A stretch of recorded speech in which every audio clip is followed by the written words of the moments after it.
नमस्कार, स्वागत आहे तुमचं सुषमास किचनमध्ये।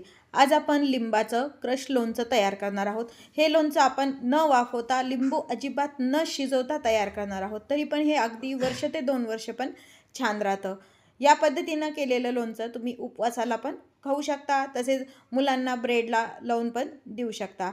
लिंबाचं क्रश लोणचं किंवा सॉस, लिंबाचा जाम असं आपण याला म्हणू शकतो। रेसिपी अगदी सोपी आहे। रेसिपी शेवटपर्यंत बघा। रेसिपीला लाईक करा, चॅनलला सबस्क्राईब करा, तसेच बेल नोटिफिकेशन पण ऑलवर प्रेस करा। आता आपण लिंबाचं लोणचं बनवायला सुरुवात करूया। लिंबाचं लोणचं बनवण्यासाठी इथे मी 10 अगदी पातळ सालीचे लिंब घेतलेले आहेत। याला कागदी लिंब पण म्हणतात। स्वच्छ धुवून घेतलेली लिंब आहेत। आता आपण हे व्यवस्थित अगदी कोरडे करून घ्यायचे। आता हे सर्व लिंब आपण पुसून घेतलेले आहेत। एका लिंबाच्या आपल्याला 8 फोडी करून घ्यायच्या आहेत। लिंब शक्यतो पातळ सालीचंच वापरा, म्हणजे काय होतं, हे लोणचं कडसर होत नाही। जर एखाद्या वेळेस पातळ सालीचं लिंबू नसेल तर लोणचं हे कडसर होतं। आणि पुसून घेताना व्यवस्थित अगदी कोरडं झालेलं पाहिजे। शक्यतो तर रात्री जर लिंब आणले तर पाण्यात टाकून ठेवायचे आणि दुसऱ्या दिवशी व्यवस्थित आपल्याला चाळणीवर निथळून घ्यायचे आणि पुसून घ्यायचे नंतर। म्हणजे काय होतं, अजिबात लिंबाला सालीला पाणी वगैरे राहत नाही आणि मग लोणचं आपलं छान वर्षभर टिकतं। अशा आपण याच्या फोडी करून घेतल्यात। अगदी याचं एक ना एक बी आपल्याला पूर्णपणे काढून टाकायचं लिंबातलं। अजिबात बी ठेवायचं नाही, कारण आपण हे क्रश करणार आहोत। जर एखाद्या वेळेस बी जर क्रश केल्या गेलं तर अगदी कडू लोणचं हे तयार होतं। आता सर्व लिंब आपण असे चिरून यातलं पूर्णपणे असं बी काढून घेऊया। आपण ह्या लिंबाच्या फोडी करून यातलं पूर्ण बी काढून घेतली। बी मात्र अजिबात जाऊ देऊ नका, नाही तर मग हे लोणचं कडू होतं। आता ह्या लोणच्याच्या फोडी आपण मिक्सर जारमध्ये घ्यायच्यात। लोणच्यासाठी जे भांडी, सुरी किंवा मग चॉपर बोर्ड वापरता किंवा कोणतेही चमचा वगैरे वापरताना त्याला अजिबात पाण्याचा अंश राहू देऊ नका आणि हात पण पूर्णपणे कोरडे पाहिजेत, नाहीतर हे लोणचं वर्षभर अजिबात टिकत नाही। आता हे मिक्सरवरती आपल्याला क्रश करून घ्यायचंय। आता हे जे लिंबाचा क्रश आपण मिक्सरवरती काढून घेतलाय तो एका वाटीमध्ये घेऊन आपल्याला तो मोजून घ्यायचा आहे। म्हणजे यामध्ये आपल्याला गूळ किंवा साखर किती वापरायची याचा आपल्याला अंदाज येतो। शक्यतो लिंब जर मोजले तर प्रमाण कमी जास्त होतं, जास्त गोडसर होतं किंवा मग कमी गोड होतं लोणचं। त्यामुळे असं हे क्रश जर मोजून घेतला तर अजिबात साखर आणि गुळाचं प्रमाण कमी जास्त होत नाही।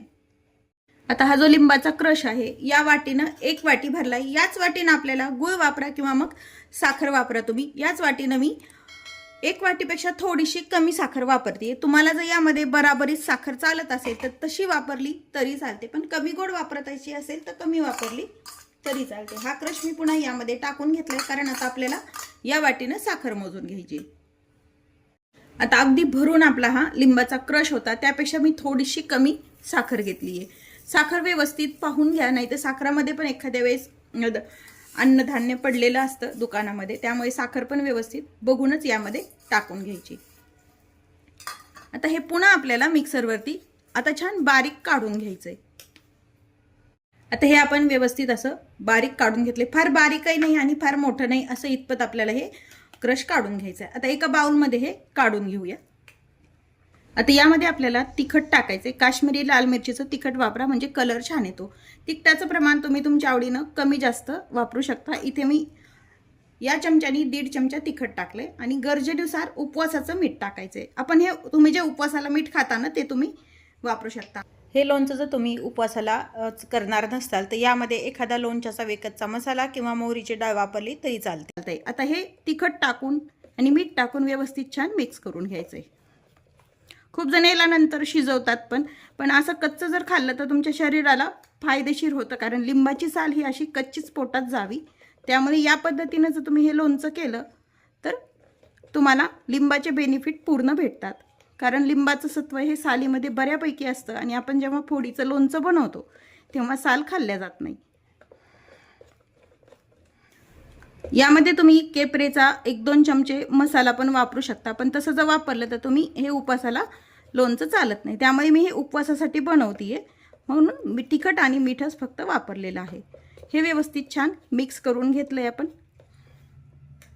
पूर्ण मिक्स झाल्यानंतर मिठाचं प्रमाण जर व्यवस्थित झालं तर हे न शिजवताही लोणचं व्यवस्थित टिकतं आणि पाणी वगैरे कोणतं नाही लागलं तर हे छान फ्रीजच्या बाहेर वर्षभर छान राहतं. त्यामुळे मिक्स केल्यानंतर टेस्ट पाहिजे. मिठाचं जर प्रमाण तुम्हाला कमी वाटलं, किती प्रमाणात तुम्ही लोणचं करा, तर थोडंसं मीठ तुम्ही वरतून पुन्हा ॲड करून मिक्स करायचं आहे.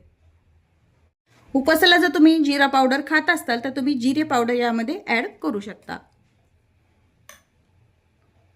आता हे लोणचं मी स्वच्छ धुवून एक बरणी घेतलेली आहे काचेची आणि उन्हामध्ये पूर्णपणे वाळून घेतलेली आहे.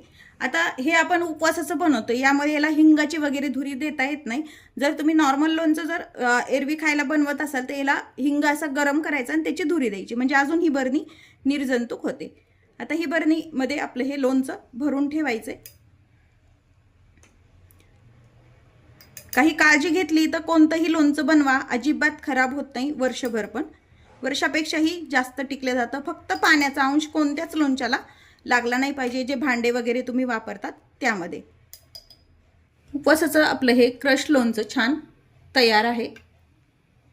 हे लोणचं तुम्ही उपवासाच्या पराठ्यासोबत, उपवासाचे आपली भाकरी जी असती भगरीची त्यासोबत पण खाऊ शकता. तसेच मुलांना ब्रेडला सॉस लावण्यापेक्षा लिंबूचं हे लोणचं क्रश लावलं तर अगदी छान लागतं आणि हेल्दी मुलांच्या पोटामध्ये जातं. या पद्धतीनं लिंबाचं क्रश लोणचं नक्की करून पहा. तसेच तुम्ही लोणचं कसं बनवता हे कमेंट करून नक्की सांगा.